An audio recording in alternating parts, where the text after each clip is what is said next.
Today I'm going to show you how to make my 5 favourite emergency candles. Number 1. Start by taking a lump of Edam cheese and peeling off the wax coating. Next, take a strip of newspaper and roll it into a thin, tight roll.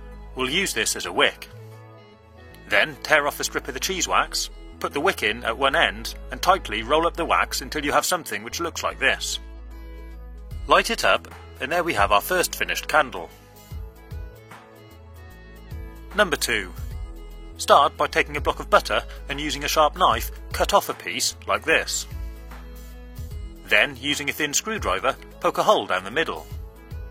Next, push in a short length of cotton string to act as a wick. And finally, wipe the top of the wick with some butter to help it light. As it burns, the butter will start to melt and pool around the bottom of the candle. Number 3. Take a can of tuna in sunflower oil and using a thin screwdriver, poke a hole through the top. Be careful not to slip and don't go through the other side. Next, take a short length of cotton string and poke it through the hole and into the can.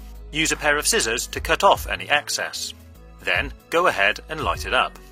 Surprisingly, this doesn't really smell, and you can still eat the tuna once you've finished.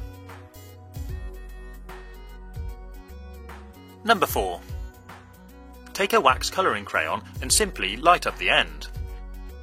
It might take a little while to get going, but once it's started, it'll burn well. This may give off toxic fumes and should only be done outside. And finally, here's my favourite. Take an orange and using a sharp knife, carefully cut through the skin in a circle around the centre. Then gently use your thumbs to ease the peel off the fruit until you have something which looks like this. Make sure you have the centrepiece here because that's going to be our wick. Next, take some olive oil and pour it into the orange. Make sure to soak the wick with some, but don't cover it. Then light it up. It might take a little while to get started, but once it's going, it should last a long time. And if you want to, you can float it in a bowl of water and use it as a centrepiece on a table. I hope you've enjoyed watching this video. If you want to see more, click on the links on the right hand side, or take a look at my YouTube channel page. These candles should only be used outside in a well-ventilated area where nothing else can catch fire should anything go wrong. Have fun, stay safe.